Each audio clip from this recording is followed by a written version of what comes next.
Therefore stay awake, for you know neither the day nor the hour. In the name of the Father, and of the Son, and of the Holy Spirit. Amen. Death is something that affects every one of us, and it is something that none of us can escape. And it is good to meditate on death, as all peoples throughout all the ages have done. It's only, it seems, in our modern day that death is something morbid and something to be feared. Yes, there is suffering associated with it, but there is always a lesson to be learned. Of course, they crowned the Roman emperor, and the first thing that he was told was to remember to die, Memento Mori, so that he could remember that his power, his earthly authority, will not last forever. We are in the month of the souls, in November. There is a book, there are candles, you see black. It reminds us to remember to die. There is a specific category of saints that took death very seriously because they underwent it for the sake of their faith. And what compels someone to do that?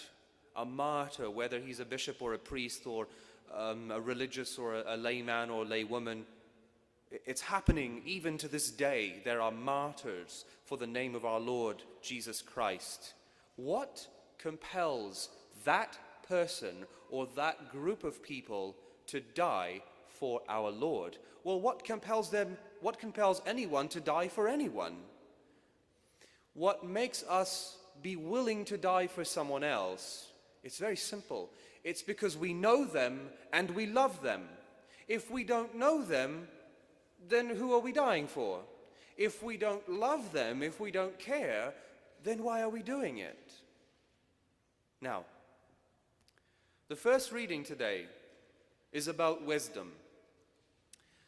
What is the mark of a wise man or a wise woman or a wise child? Maybe you know some. What's the mark of a wise person? A wise person has absolute faithfulness to the truth, so that you go to a wise person for advice because you feel this person is going to tell me the truth, right? I trust this person's words and this person's guidance. I've seen how he or she or they are always doing right things, are always speaking the truth to others, and so I trust that person, okay? By the way, the Latin word sapientia, wisdom, comes from the same root sapere, to know. So a wise person is someone who knows, very simply. Now, if you know somebody, or if you know something, you love that person, or you love that thing, okay?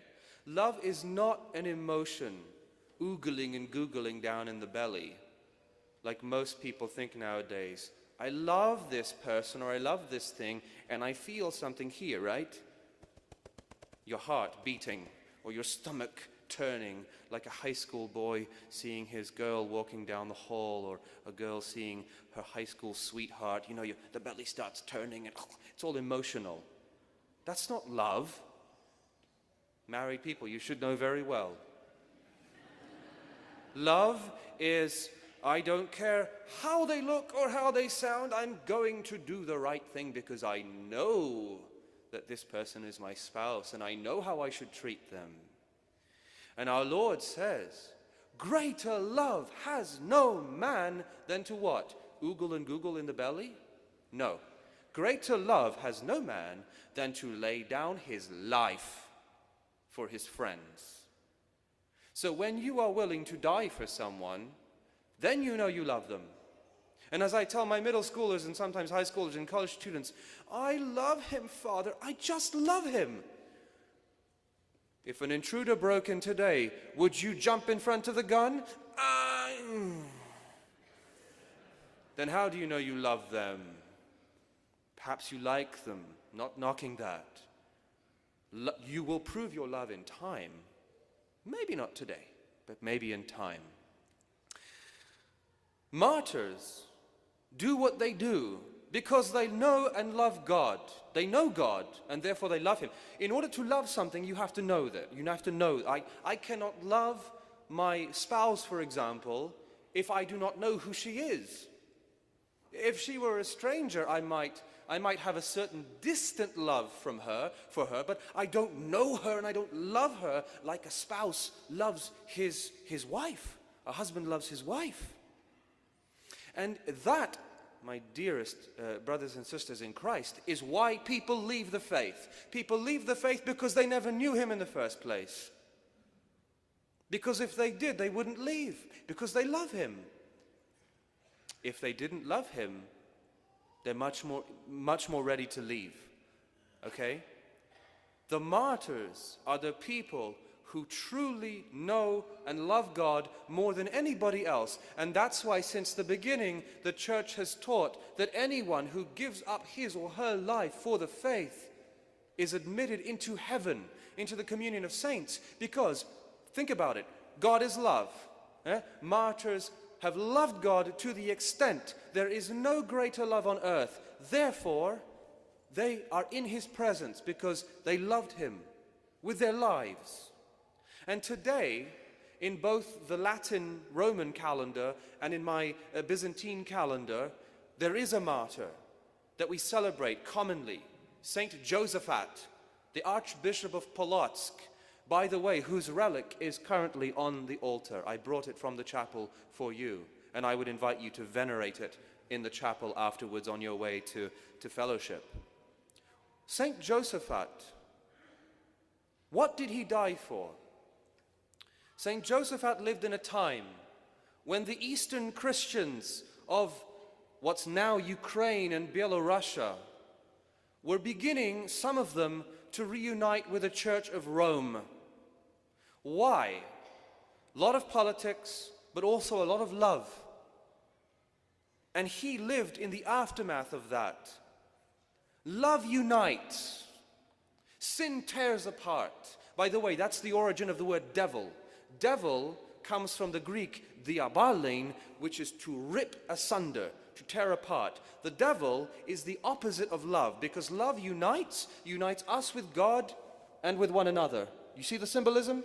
The devil comes in and rips it apart. You from God, you from one another, men from women, people from creation, people from animals, and that's where sin comes from. Sin comes from because it's we in our selfishness saying, I don't care about you, I'm going to do what I want. Christ is the antithesis, and he says, greater love hath no man than to lay down his life for his friends. That means it's not about me, it's about the other. And the martyrs exemplified that. And Saint Josaphat came up and said, you are trying to destroy the unity of the church. You know how hard it is for congregations to get along. That's why I pray God I never become Pope. Josaphat, you've got to stop this, he said. Stop tearing the one from the other. In heaven, they're supposed to be one. And that's why our Lord prayed in the Gospel of John, that they may be one, ut unum sint, as the Father and I are one, let them, the church on earth, be one.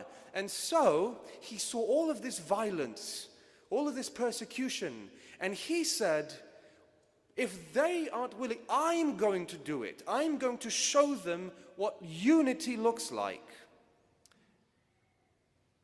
Because he knew our Lord. He would never have done it unless he knew him and loved him. So now, we talk about Reformation celebrations. You've heard about that, the 500 years of the Reformation, and everyone's celebrating. And I said, I'm not celebrating. Do you know why?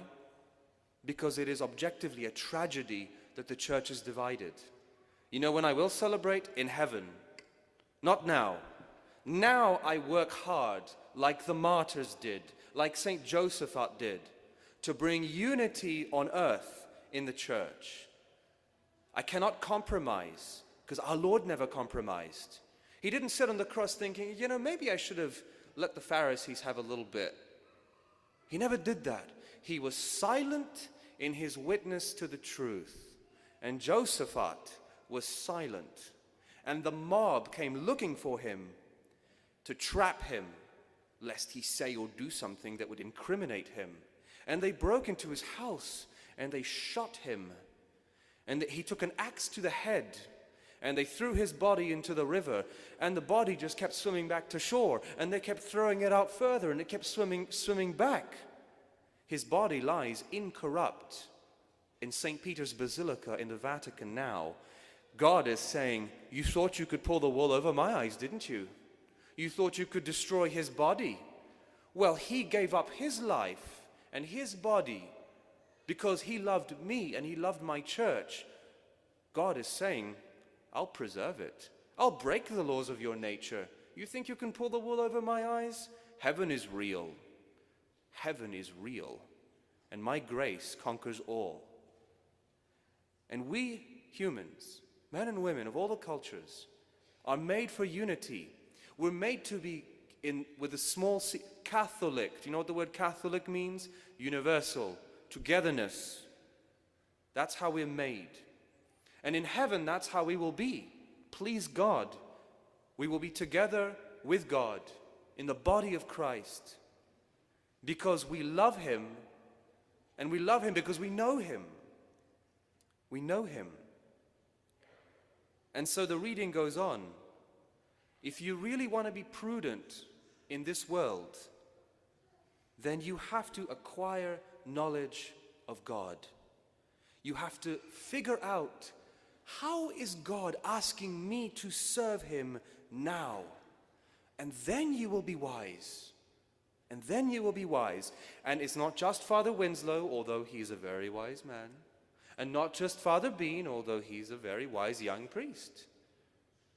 But every one of you, married or single, male or female, are called to be wise. But you will never be wise unless you truly love God. And you will never love God unless you truly know God. And so spend your lives in your own way, being like Josaphat, praying, being faithful to God, and being willing to give everything to him. And then you will affect the world.